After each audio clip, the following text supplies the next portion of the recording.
now we've got a whole sort of industry set up around sort of normalizing all this stuff. And this segues nicely now into my discussion of James Cantor and the Toronto Cabal. And let me just sort of set this up a bit here.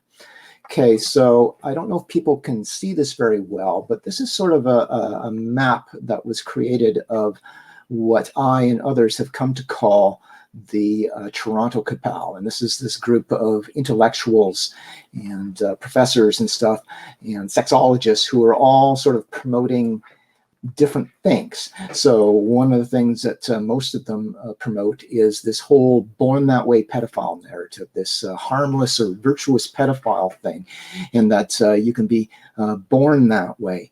And the people, the most prominent people in this, in what I call the Toronto Cabal, they're all sort of, for whatever reason, most of the most important ones are centered around the city of Toronto and the University of Toronto, James Cantor being a leading voice in that. But you can see the connections here, that all of these people who you see all across the media, all across North America, talking about the harmless pedophile narrative and trying to debunk this idea that pornography is addictive, they all have connections. So James Cantor has professional connections with Ken Zucker and Ray Blanchard and Deborah So, who is another person who spends a lot of effort and time. And I'd say it's kind of politically important that a woman be doing this. So she spends a lot of time saying that pornography is not addictive, right?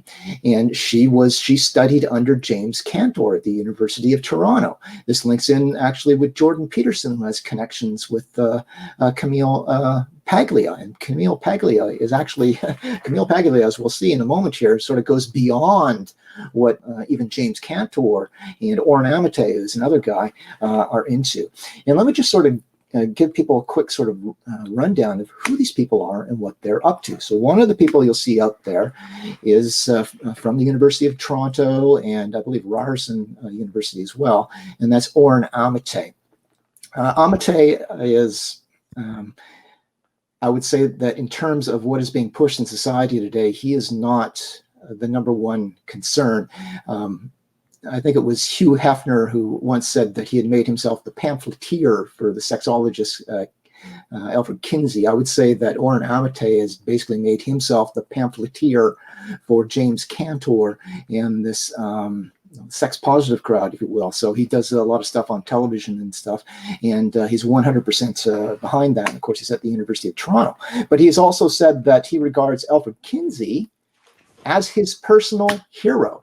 Now, who is Alfred Kinsey? Well, Alfred Kinsey basically launched the sexual revolution. And this is a chart that appears in one of Kinsey's books. And it talks about how what he did was he recruited what is essentially a pedophile to do studies for him. And the guy was even given stopwatches and stuff. And he got him to chronicle all of his abuse of children. And if you look at this chart, you'll see that the children that were being allegedly studied, and this is what Kinsey called studying, ranged in age from 5 months to 10 years old. And this pedophile pervert, the experiment that he was conducting was to see how many orgasms he could generate in these children, or what he called orgasms in certain time frames. And there is one here where you've got a 4-year-old who's had 26 orgasms in a 24-hour period. Like, how is that even possible? And when you get into that number of orgasms, you're essentially torturing these children. So he's turned the art of torturing and molesting children into a scientific study. And he is the guy who sort of founded modern sexology.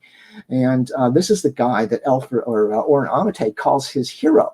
He's a guy who used to stick objects up his penis and did it so much that he ended up destroying his genitals. And yet, this guy apparently is somebody we should regard as a hero. So that's his mindset. Okay, let's just take a quick glance into the mind of Oren Amate. So here we can see that he is so sexually liberal. In one of his tweets back when I was still on Twitter, he tweeted out the following: "I would have a hard time explaining why humans having sex with other animals is deviant when we know that other species have cross-species sex. So he's not opposed to humans having sex with animals on moral grounds. Here you'll see that he proudly declaims that he is part of the born that way pedophile argument and that we need to be nice to pedophiles. He took particular offense at my references to the work of Judith Reisman, and he vigorously defends Alfred Kinsey. Note here that whereas I say Kinsey was a masochistic pervert that used pedophiles for research, and it is reasonable to suspect he was complicit in child sexual abuse, Amate responds by saying Kinsey never performed any experiments on children and never abused them in any way. So what he's doing there, though, is he is, it's kind of like saying Hitler didn't kill any Jewish people himself, so therefore he was not complicit in the Holocaust. That's essentially what he's saying. That, okay, so he had this Mr. Green, this pedophile guy that he referred to, who conducted these extensive experiments involving even stopwatches under the recommendations of Kinsey, and did all of these twisted experiments on children sexually, and gave the reports to Alfred Kinsey, and Amate say, oh, well, that's not really, it's got nothing to do with Kinsey.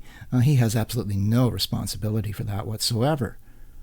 So here we have a fairly well-known transgender person pointing out or taking objection to the fact that Amate is comparing the brain studies that have been done to support this born that way pedophile argument to brain studies that have been done on transgender people, which is basically the same science. And he seems to be intimating that in order to use the brain studies to prove that you're born that way trans, you have to accept the born that way pedophile at the same time. Amate responds to Marnie's objections by saying, it's sad that people automatically react the way you do. How intolerant, how bigoted, how exclusionary. And he had these same sort of reactions to me when I was saying we shouldn't be removing the stigma connected to pedophilia. He referred to me as a bigot for suggesting we should keep the stigma against pedophilia in place. Here we can see that in my rather vigorous arguments against promoting the born that way pedophile narrative, Amate went on to say that I was the most irrational and delusional person he, as a psychologist, has ever dealt with in his life. Here we can see that he's conversing with one of his students and talking about how he's working on a project to come up with an Amate Cantor theory of sexuality, in other words, Kinsey 2.0. So he envisions himself carrying on the work of the great hero Alfred Kinsey. The other guy who's going to play a big role here is Dr. James Cantor, again, University of Toronto Medicine, and he is sort of leading the intellectual charge and gets an awful lot of the media attention, saying that pedophiles are born that way and they can't help themselves. And he uses MRI technology to, well, he gives the impression that he's proving it, but there's actually no proof, but we'll get into that in a moment. Okay, let's just take a quick but frightening look into the mind of James Cantor. So here he was responding to somebody who had trouble accepting Cantor's suggestion that there's nothing wrong with pedophilia. And Cantor responded by saying pedophilia is not inherently wrong or harmful. And this, of course, comes into his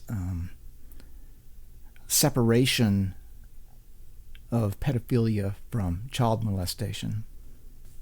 Okay, so here we have somebody suggesting the sensible thing, which is that pedophiles should be excluded from working in jobs where they are in close proximity and in a position of trust over children.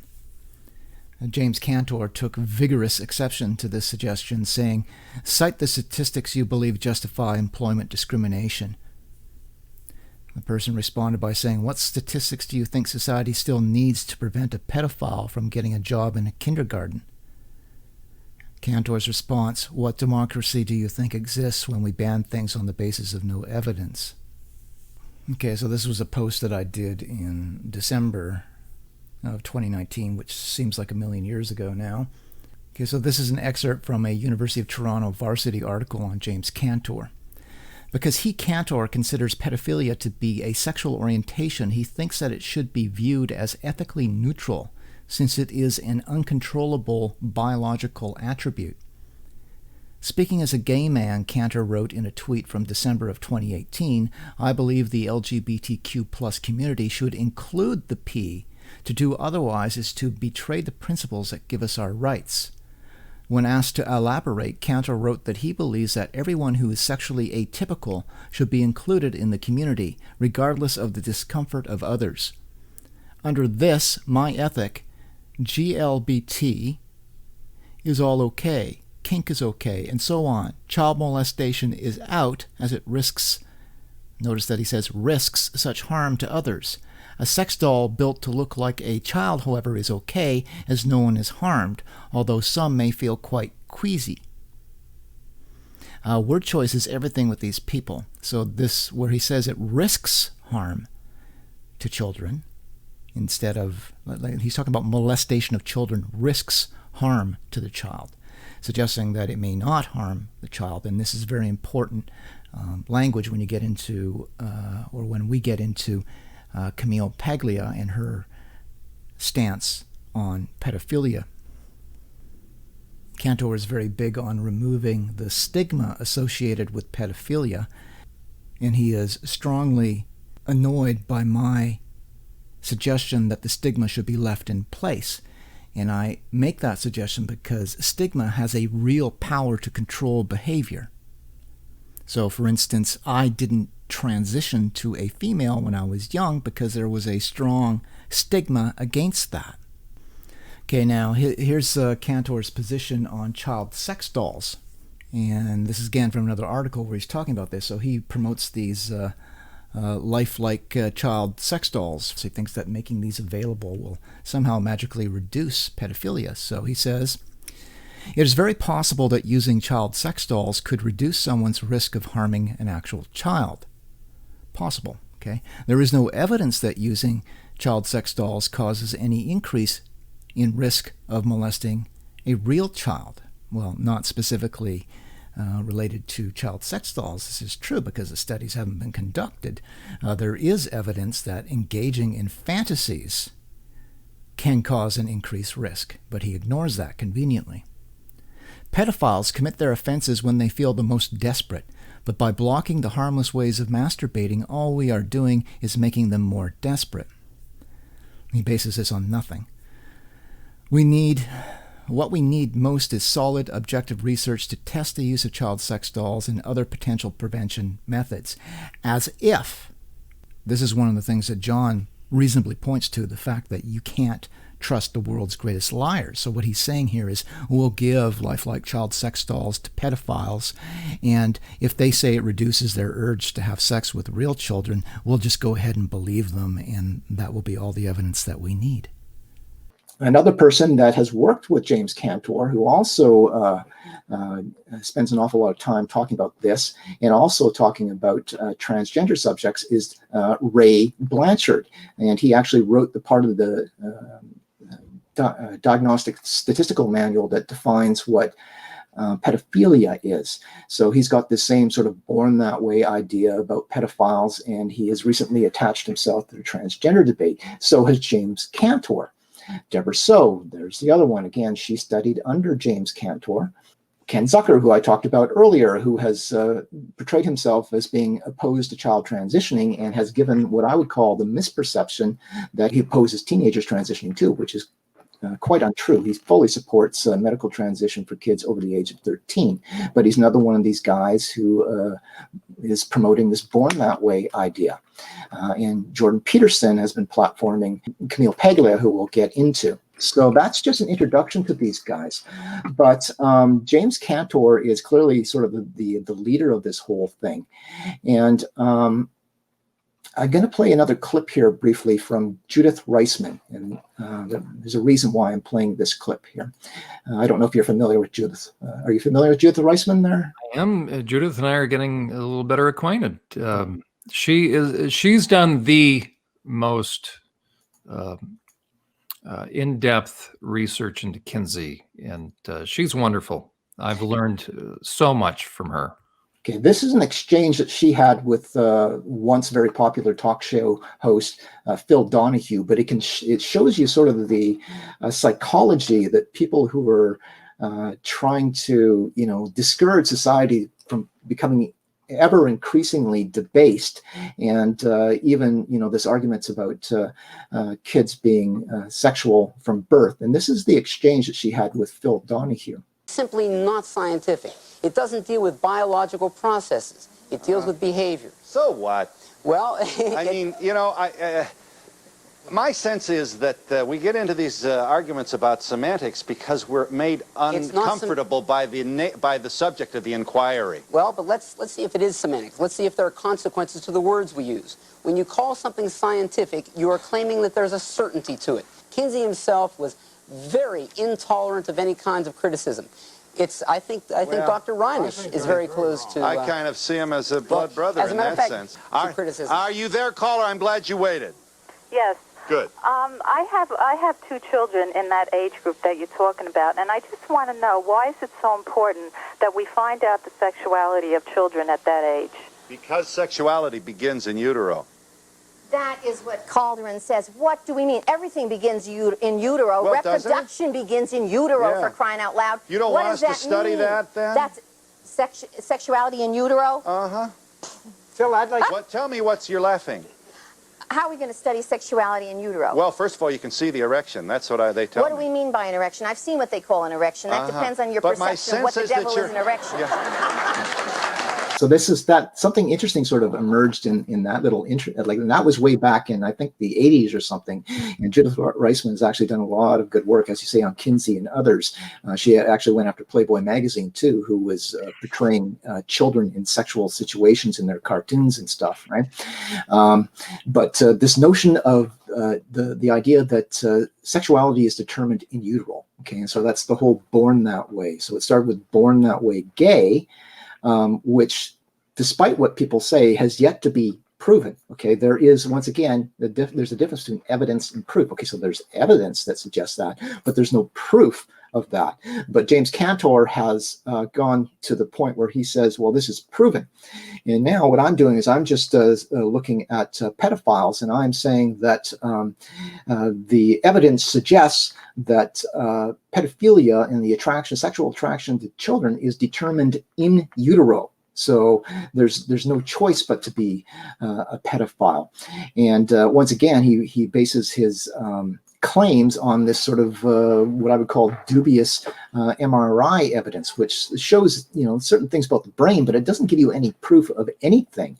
And we'll maybe get into that a little more in a bit. But basically, he's got two main things that he's pushing for. Okay, so the first thing is that he wants to destigmatize pedophilia, and he says that we need to destigmatize pedophilia in order to protect children, because in his theory, his argument is that if being attracted sexually to children is viewed as this horrible, shameful thing, that they won't seek treatment, and by not seeking treatment, they're going to be more likely to offend. I don't particularly buy that, but that is one of his arguments. And part of his sort of thrust in doing that, in destigmatizing pedophilia, is that idea that it needs to be put into the LGBT. The P needs to be put there in order to destigmatize it in the popular mind, and to say to people that it's okay to have sexual attractions to children. If you're born that way, you can't help it, so we need to be tolerant of you as long as you don't act out on that.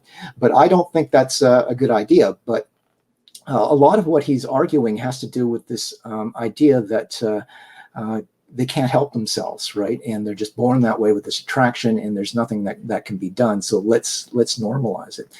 So what do you think of the science that James Cantor uses? He's out to prove something. And again, when I started working with the sex offenders, I have a background working with survivors. And I always want to believe there's hope.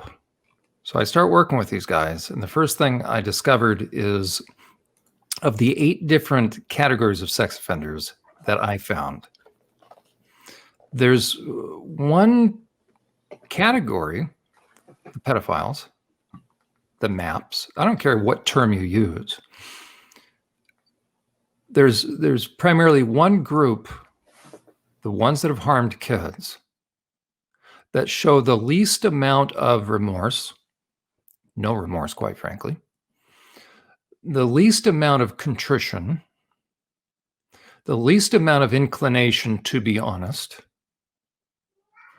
and the greatest propensity toward deception and denying. It's understood. The pedophiles are going to lie. That's just who they are. The world's greatest liars. I'm sorry? The world's greatest liars. World's greatest liars, okay? So when it comes to researching these guys, and when it comes to these different terms that are being floated, MAPs, minor attracted people, or non-offending, you're suggesting, if you're a Cantor or you're any of these other guys, you're suggesting that, we give these guys the benefit of the doubt that what comes out of their minds can be taken to the bank. Right. Really? Yeah. So these are the guys that were the world's greatest liars, that lived the world's greatest deceptive life. Everything out of their mouth was a lie. But suddenly now, in prison, we should take them at face value, when in sex offender treatment, it's like pulling teeth to even get them to disclose, to match what's on this police report. You got to be kidding me. And then the next thing that'll come up is, well, what about the guys that are seeking treatment first? They disclose. Okay, I'll tell you a couple of things that's happening. One thing, and I've had an interaction with Dr. Cantor online a couple different times, and it seemed to end the discussion very quickly when I simply asked this: Dr. Cantor, to what extent do you have the guys disclose their porn use? And the answer is, he doesn't. Or then he says this: well, I trust them. You trust them, why? Well, because they wouldn't be seeking out therapy if they weren't serious. And I simply say this: really? Or could it be that it's an insurance policy, so that when they get busted, they can go before the judge and say what? They slipped. And then they can have you, Dr. Cantor, step up on the witness stand on their behalf. Dr. Cantor, who has a treatment program that could help have the guys diverted to, which represents a monetary incentive for Dr. Cantor, to have guys diverted to his own program. But let's say he's not about that, which is questionable. If you are not dealing with porn use of any guy that claims he is sexually attracted to kids, which is a euphemistic term for what? Lust. Minor attracted? Well, I'm attracted to women. Okay, but that doesn't mean I have to keep myself in check every day not to put my hands on them. What would I have to be like as a guy to get to a point that I'm constantly having to remind myself not to put my hands on a certain kind of person? I'm filling my mind with all sorts of crap. So what we're being asked to believe by those that are postulating this theory of attraction, that we're being asked to believe they don't access porn, and they don't access the porn of their attraction. Mm-hmm. Really. That's like somebody telling me, well, you know what? There's probably not too many guys that access porn. No, the vast majority will say yes. And then how many other guys are embarrassed to say they, probably 98% of the male population accesses porn. But you mean to tell me then the most pristine of all groups would be those that have to fight every day not to put their hands sexually on a kid? They never access porn. And somebody will finally say, okay, I do look up. Okay, now you've already told me, it's not a catch-22. Now you've already told me you're into porn. Now the question is, how long have you been into porn and how much? Cantor will not go there. He takes their word, and he has no way of knowing, talk about a scientific method. You don't know what that guy is doing the moment he leaves your office. So the premise that you want me to believe is someone that says, no, a pedophile is created. It's not nurture, nature. Do those things pretend? You know, everybody has backgrounds.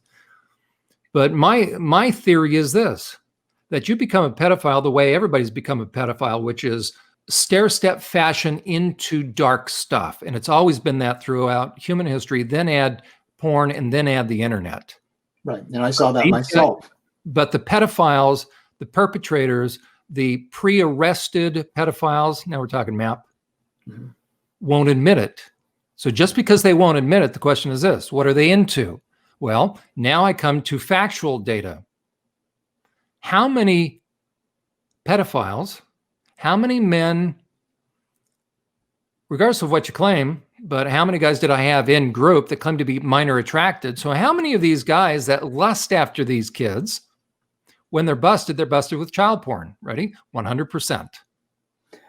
Right. Okay. 100% are busted with child porn. That means what percentage were using child porn the day before they were busted? Yet if a therapist or a researcher were to ask them the day before they were busted, do you look at child porn? What would they say? And they would raise their hand. Oh, no, I would never look at that stuff. So they're lying through their teeth. And then the closest thing that Cantor and others get to is, well, you know what? We've created a situation where, as a mandated reporter, which I wonder how many mandated reports has Cantor ever really written? That's interesting, given the population he deals with. But the logic goes, well, because they're afraid of getting busted, they'll never admit. Really? Right. That's the art. So the argument is that we would not have offended. We would not have, and so for the maps too, they'll say that if you want to keep us on the straight and narrow, the reason so many pedophiles have molested children is because they weren't able to get treatment, because there's such a stigma in society against pedophiles that they can't even go to a psychologist to get help for their condition. Now, the first point that I sort of make in that is that I'm not aware of any jurisdiction where psychologists are mandated to reveal that somebody has sexual attractions to children. My understanding is that the law says that if you are a psychologist and you know that somebody is molesting children, then you're mandated to report it. But you are not, as far as I know, in any jurisdiction that I've looked at, mandated to reveal that somebody has the inclination or has lustful thoughts about children. So it's like a non-argument that he's making there, in the sense of, well, if we can remove the stigma and get people to accept that, like gay people, that pedophiles are just born that way, then we'll be able to get them into counseling and stop them from doing. Because all of these maps and pedophiles who follow James Cantor around and worship him all say that, yeah, we need the stigma to be removed so we won't offend. Yeah.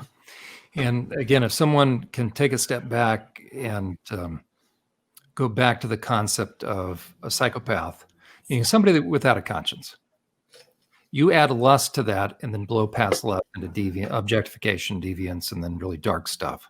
Okay. That's who you're talking about. Well, that person then wants what they want, and they know it's not going to go over very well.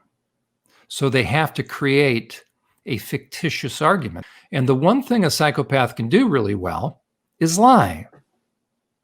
And they know the power of the big lie, which has to do with not just the size of the lie, but also the dramatic effect with which you're going to present the lie. I'll give you an example from a non-pedophile. It goes like this, right? This takes you back a few years. I did not have sex with that woman. Mm-hmm. Depends what your definition of is. I never. You watch him on PBS and I would never, Al Gore, I would never. I did not have sexual relations with that woman. Miss Lewinsky, I never told anybody to lie, not a single time, never. These allegations are false. Bill Clinton. Watch him a few years later. Why doesn't he even speak to that? I mean, he's a flat out liar. Mm-hmm. Because that's the art of the psychopath. As soon as they're proven wrong or proven guilty, boom, they're on to that. They never address it. As a matter of fact, that's part of the domestic violence cycle. That's part of what's called the crazy making things, because these guys are so good. Pedophiles are not. Because again, a pedophile already has been a psychopath first, meaning they're the world's greatest liars and deceivers. So they would think it's actually crazy and foolish not to lie. Once you remove your conscience, you're at the board game. The rules don't apply to you. You know everybody out of good conscience is playing by the rules, but you're going to win. You can work the board. And the only way a guy becomes lust-filled after a child, he is deviant, but using that term loosely, means he's already been into years worth of porn, but he's going to lie about it. Right. So they've gotten to, so pedophiles have gone so far down the staircase of degeneration that conscience is no longer an issue for them. So hence this argument that all these maps are making and stuff that, oh, well, you know, if only it was accepted by everybody, we would have gone and sought counseling.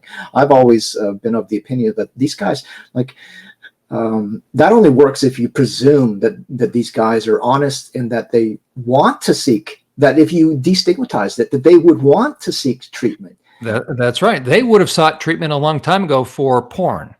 Mm-hmm. So to work with pedophiles or work with sex offenders or anybody, but to work with pedophiles and not address porn first and foremost is like working with an alcoholic, but never talking about the alcohol. Right. Never talking about where have you stashed your stuff.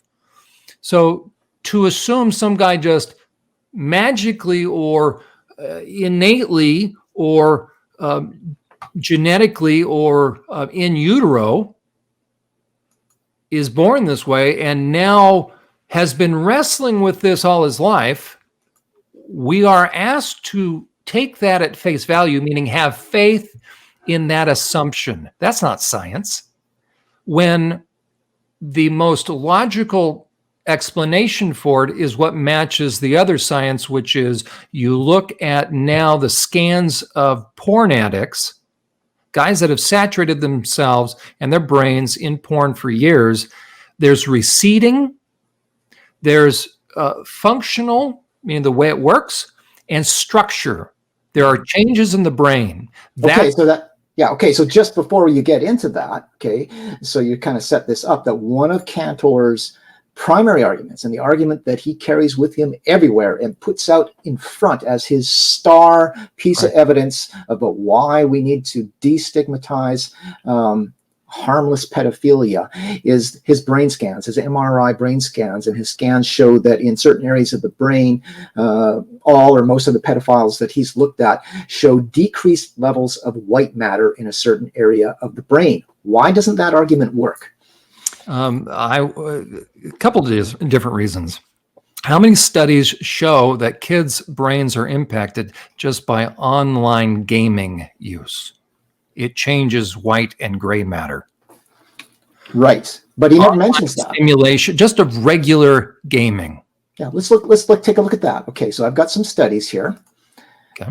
Let's see if I can bring this up. Oh, there we are. Okay, so corporate psychopaths. So they've determined that psychopaths have the same types of brain anomalies in terms of decreased white matter in certain areas. So that's interesting. And then, okay, so white matter deficits in psychopathic offenders in correlation with factor syndrome. So again, they've looked at psychopaths. They've got these same structural anomalies in their brains. Cerebral white matter deficiencies in pedophilic men. Okay, that's Cantor's study. Okay, pornography addiction. The neuroscience perspective. In pornography addiction, they have shown the same alterations in white matter. The neuroscience of internet pornography addiction, another thing where the same thing, white matter connectivity and internet gaming disorder. So when they the gamers get addicted to online gaming and stuff, it affects their brains. They start losing white matter and stuff. Now, there is a bit of hope, because they did a study on abuse of Romanian infants and stuff, and they showed that they had these brain structural anomalies in terms of decreased white matter and stuff too. But fortunately for some of them, when they were moved into a nurturing environment, their brain started regaining some of that white matter. And I think that points towards the flaws in James Cantor's argument there. So there is a certain concept in neuroscience that you don't hear Cantor talking about. And I assume you know what that is.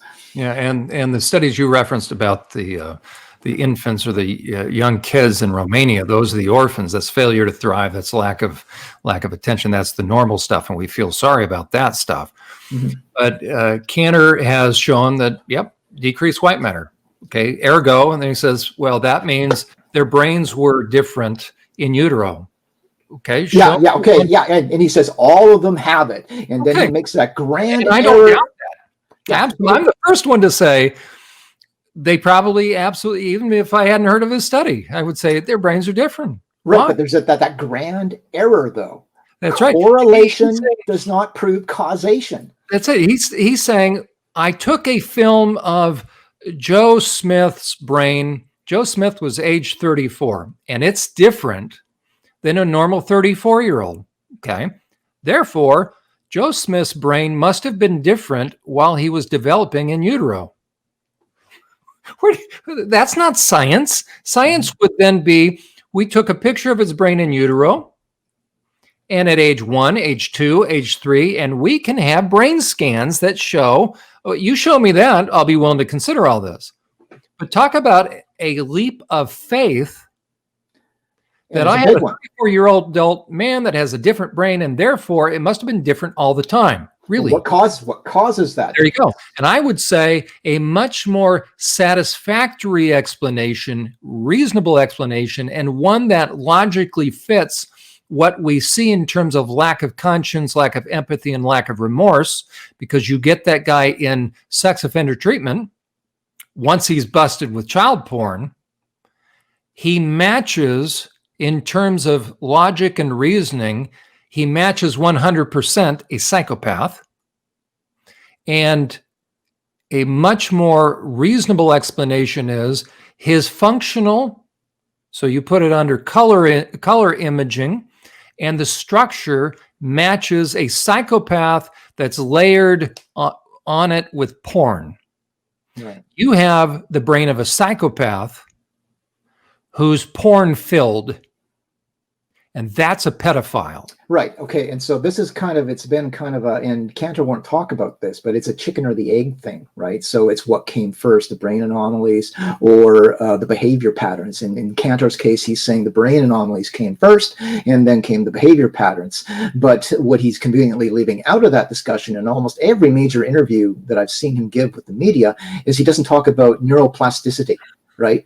And the fact that your behavior alters your brain, hence the study of internet gaming addicts and showing that they too have decreased white matter levels in their brains in certain areas. And that is and we know in this case that it's a result of the behavior. So your behavior will cause these anomalies. So pedophiles are engaging in something that's so socially taboo that this, I would argue that, and if you do this long enough over years and years and years, and like you say, expose yourself to pornography and stuff, your brain is going to start to look very different than another person's brain. But that doesn't mean that the differences caused your behavior.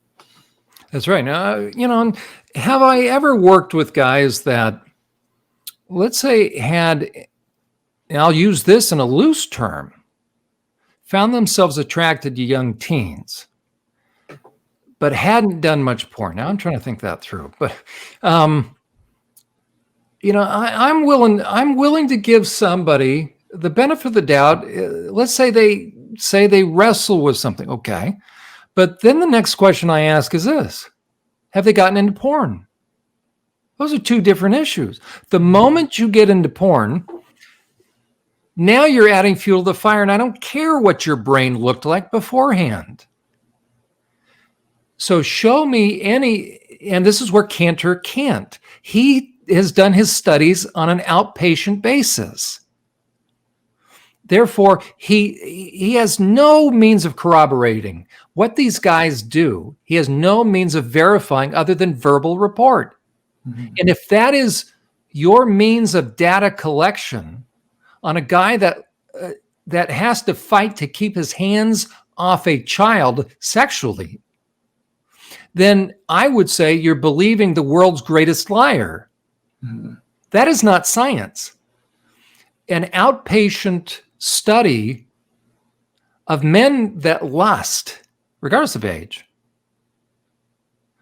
is not reliable if all you have. Now, does that mean certain things can't be derived? No, I'm not saying that. But when it comes to then, ergo, we're going to talk public policy. We're going to talk about making laws. Now it's important. And if what you're suggesting is that we think in terms of pedophilia as a sexual orientation, which gives civil rights protection or access to bathrooms, or allows for concepts such as gender fluidity, which then allows for concepts of gender identity and gender dysphoria. There's the segue. Okay. Now what you're telling me to, which then allows for comprehensive sex education in schools. Now we're talking a completely different ballgame. So on a one-to-one basis in therapy, if some guy wants to tell me I have an attraction, first of all, if he's not willing to admit his porn use, I'm done with him. In the year 2020, if a guy is lusting after any aged person, he's doing porn. I'm not going to be played a fool by someone telling me he lusts, but he's never looked at porn. You're lying through your teeth. Don't waste my time, and don't sit there and try to tell me you're an academic researcher. So if you're dealing with guys, I don't care attraction to adults or not, but all the more important if your attraction is to kids. If you're not honest about your porn use and you don't tell me that you've been looking at porn and child porn, and that's what was unique about doing the sex offender treatment in prison.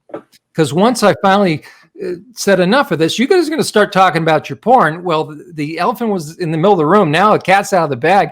And it was the men with adult victims that got all over the pedophiles that made them. I gave them a magic marker and we had a whiteboard. I said, you need to do the stair-step fashion downward.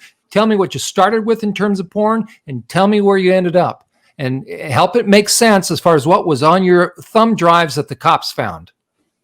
And inevitably, every other category of sex offender would, it's not hard. Out he comes with it. And it makes sense. Playboy, playmate, Playboy. And, now it's the mild stuff. But there would be this natural progression that matches the deviance, that everybody goes, yeah, I can see that. Oh, I see you. Oh, yeah, I can see, went to there. Very logical. With the pedophiles, they will say this. Well, I don't know. I looked at a Playboy but that's all I've ever looked at. And you should, what's wonderful is when you do it with a mixed group of sex offenders, with adults that can't stand the pedophiles, because they know all this, they'll hold them accountable. They'll say, you're lying. Come on, we know. Put it down there. And the guy will say, okay, I did this. And they'll take over the group. You won't get that on an outpatient basis. So when Cantor, everything for him presupposes the guy's never looked at porn and then child porn, because the entire basis of non-offending pedophiles falls apart. It's a straw man. It's a house of cards. And that's why these guys will not continue to talk to me when I say it's all porn related. And what Cantor said is, oh, you're really hung up on porn, aren't you? So we suddenly say, we do this nice sidestep. He wouldn't follow through. Well, let's actually take a moment here to listen to James Cantor. We're running kind of late here again, but let's just bring James in himself and see what he has to say. Thank you for tuning into this video. I am very honored to have as my guest someone who's doing extremely important work, controversial work, and Dr. James Cantor does things that very few people are doing, and I was hoping that he could kind of help us understand the work that he does. So I'm going to let Dr. Cantor introduce himself, and then we'll take it from there. Please, Dr. Cantor. Sure. My name is James Cantor. I'm the director of the Toronto Sexuality Center in downtown Toronto. And I'm an associate professor at the University of Toronto Faculty of Medicine. Great. And if I asked you, what are you best known for, what would you say? I'm best known for my studies, mostly my MRI studies, figuring out what causes pedophilia or atypical sexual interest in general. In general, people have been surprisingly open to a scientific idea about what causes pedophilia. Now, I'll draw some thick borders around that, but now that people have gotten accustomed to the idea that somebody is born attracted to men or attracted to women, that's that, then a scientist coming in with a legitimate stack of brain scans and saying, you know, being sexually attracted to children, and maybe even sexual attractions in general, is something that's built in people. Okay, so you can see here that he's building on this born that way thing. So he is piggybacking on something that's already been established and accepted in society. People at this point are well prepared to understand that did not turn out to be so controversial. What we do with this information has turned out to be much more controversial. So there are still people who kind of insist that they can cure pedophilia because it's somehow a choice. You know, there exist pockets of that. Okay, I know that when they were trying to kind of portray pedophilia as, let's say, a type of orientation, something that you're born with, I knew that there were some pockets of people. By the way, on the left there is Oren Amate, who I've called Cantor's pamphlet. That found that to be offensive, like, you know, that. Yes, okay. That's where it started to get sticky. Now, of course, there has been for a long time this myth about there being some association between pedophilia and plain vanilla homosexuality. Specific, there's been an old stereotype that gay men are more pose somehow a risk to children. Right. So the idea, just even using the word sexual orientation, kind of reminds people of that association. So it's taken as either offensive or at least very questionable. One of the biggest misconceptions that society has is that pedophile is a synonym for child molester, but they're not. Pedophilia is the actual sexual preference for children. These people find children hotter than they find adults. But that's different from a child molester. A child molester is a person who actually commits the hands-on or whatever sexual abuse of the kid. If we excuse the politics and just look at the actual data, if our definition of sexual orientation is a pattern of sexual interest that a person has, is born with, can't change, and they have no choice but to do the best they can with what they have, well then, yeah, pedophilia fits that definition. We might want to pick a different term because we are uncomfortable, but there's but the science behind it is as solid as science gets. Oh my gosh. Okay, so the science behind this is that whole thing. Okay, so when you think that when somebody says it's as solid as science get, okay, my interpretation of solid science is science that can predict, right? So you need to be able to predict. So if his science was as solid as science gets, you would think that he'd be able to go to, say, a 1-year-old, do an MRI, and say, okay, this 1-year-old is going to be a pedophile. But we don't have that, okay? So he makes this, what I would call outlandish claim that this has been established, that you're born that way pedophile, and it is as strong as scientific evidence gets. And what I would say is, there's more than likely, and I would say no doubt, or a high likelihood, Jen, that Dr. Cantor is going to hear about this broadcast. So what I would say is this: let's invite him on. Right. So, Dr. Cantor, you have a standing invitation. As a matter of fact, at some point in time, we'll probably end up debating anyway. Come on, we'll have a discussion.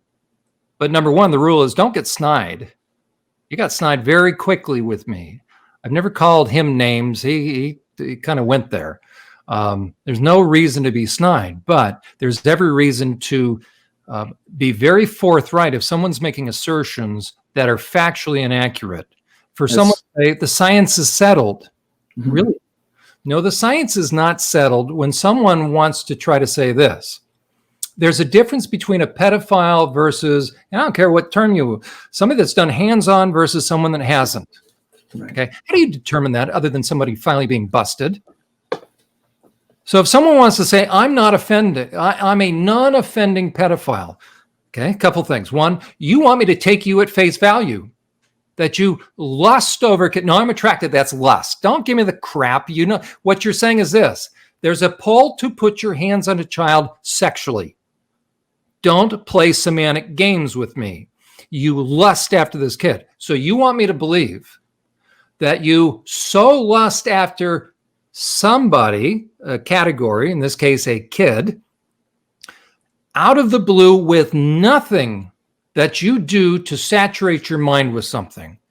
That would be like some man telling me, I'm having a hard time keeping my hands to myself when I'm at the office. I just want to grab every woman I see. Okay.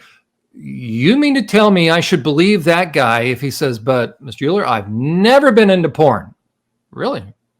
So you have this incredible struggle every single day where you want to sexually touch a woman, but you never look at porn? It's just in you? Really? That's hard to believe about one person. But with Cantor, he's saying there's an entire category of men who lust after children, which is so bizarre because every man naturally is protective of children. Think of chivalry. Think of when the Titanic was going down, men and women in the lifeboats first, or when a ship was going down. And he says it's settled. Settled based upon what? That you have a bunch of men that lust after kids who will tell you, I've never done, and I'd never touch them. Okay. Do you watch them 24/7? Do you see what they go home and look at online? Unless you can prove to me, Dr. Cantor and others, unless you can monitor those men for 5 years, okay, 3 years, more than a year, unless you can monitor them 24/7, then you are basing your settled science upon their verbal self-reports that they would never touch a child. But the exact same thing that they say when the cops bust in their door, they say, I didn't do it. It's not mine. Don't know where the porn came from. I would. And then they carry that on in a sex offender treatment. And of course, Mr. How could you ever assume I would do that to a child? As I have the police report, I would never. That their bias. I would never. Okay, so Mr. Cantor, Dr. Cantor's settled science about minor attraction is all ultimately predicated upon what? Verbal reports. Self-reports of the most deviant men that say they lust after kids without doing any porn, any child porn. They're lying to their teeth. Don't tell me you lust after a child and then try to tell me you don't do child porn. Right. Well, they did studies of people who were arrested for possession of child pornography in prison, and I think they found there's different studies, but between 65 and 80% of those who were arrested just for possession of child pornography would later came out and said, yeah, actually we have molested kids. There you go. As a matter of fact, in the police files, it was, you were hard pressed. Is there a certain percentage? Yeah. But again, the question is this. Okay. Guys busted for just child porn. So just possession and distribution. 98% was always possession and distribution. So let's take the amount he's always busted with, hundreds of thousands of pictures, but he bargains those away through plea deals. Just because he's not busted for what he might have been doing doesn't mean he wasn't doing it. So now the question is this, is the burden of proof upon me, let's say there's a treatment provider, is the burden of proof upon me to say, well, you know what, we need to give him the benefit of the doubt because he says he's never touched a kid? Or is it now, you know what, if you have this amount of child porn, you probably have been doing a lot more stuff and you got away with it. So why don't we start with that premise? Right. And he's been obsessing. So, but Cantor does two things. So first of all, the word of these pedophiles who say that if people would just stop being so mean to us and learn that we are born this way, then we could control our urges better. But then he goes back to these MRI brain scans. But what I say, one of the things that sort of proves to me that James Cantor has a personal bias, what they call a non-pecuniary interest, and is promoting some sort of agenda, is that very statement where he said, this is as solid as science gets. To make that statement, to me, is an indication that he himself is a liar. Okay, because any scientist worth a grain of salt will know that this is scientific for him to say that. It's a grand leap. Right. Yeah. And I mean, they can't predict. Good science can predict, right? That's right. But to take that which, it's the old smell test. It doesn't pass the smell test. Everything that Cantor suggests as far as the outworking of, and not just Cantor, but all these guys, it rests on the premise that these guys are not deviant, that they didn't turn dark by virtue of their own activities and what they got into, and therefore it was a natural outgrowth of going deviant. Mm-hmm. It doesn't pass the smell test. So what you're telling me, again, is a guy lusts after the object, that which he's lusting, in this case, a child, but you want me to believe he's not filled his mind with child porn. That is a leap that doesn't pass the smell test. And what I now also bring up is this. Just so it happens to be within the Canadian education system, but Benjamin Levin. That is the classic example, since all these educational elite, and I value education, so I'm not demeaning that. Cantor probably worked hard for his PhD, but the peer review, it's all the circular, affirmation squad. Okay. And there's nothing wrong with that. And someday I may, the peer review process has been torn apart a long time ago. People can publish garbage. Mm-hmm. If you have enough people that say, yeah, we're good with that garbage. But you look at the small group that are inclined to say this minor attraction crap, non-offending crap. Cantor put out that film about pedophile, but it turns out that the person featured in that was found to be on chat rooms or on some Twitter pages of that pedophiles were seeking out kids. So ergo, not as pristine in terms of minor attraction without any other activities going on. But within those groups, in the upper echelons in academia, I've been an assistant professor or adjunct professor at Geneva College. So okay. Cantor claims that he's on faculty. I'm not minimizing any of that. He's got a PhD. I'm not minimizing any of that. But what he is asking us to consider, that's huge, because again, it'll have policy and impact potential safety of kids. Mm-hmm. But Benjamin Levin was the Minister of Education in Canada. For the U.S., that's the Secretary of Education. Ontario. He's the one who pushed all the comprehensive safe sex stuff that got everything, including the trans movement, going by a degree, gender fluidity. And guess what he was busted with? Heinous child porn. Right. Yeah. Yet nobody within those academic circles ever came out and denounced everything about him. They quietly swept it under the carpet. So if they are as genuinely objective, and if they care about child safety, you would think they would denounce this guy and burn virtually everything he wrote because this guy was biased. This guy had an agenda. You don't hear any of that. That's not normal. If I have a counterpart and we're advocating for something, and I find out that deep down inside, this guy's heinous, and this guy's promoting stuff that I can connect dots, and now I see, oh my gosh, if the natural end result of what we're promoting would make it easier for a deviant to harm kids, I ain't promoting that anymore. I'm not going to be a part of it. I'm going to retract everything. I'm going to denounce this guy. There's going to be energy behind me. There was nothing. Right. Okay. So what I think we've gone longer than I expected. Again, if it's okay with you, maybe what I can do is we can just play a few more quotes from Cantor and Blanchard, and then maybe we can plan on doing a third show. Some got in the trans movement. Right, either next Sunday or the Sunday of your choice. It doesn't matter, because it turns out to be an extraordinarily involved subject. But let me just bring up now then another clip from James Cantor.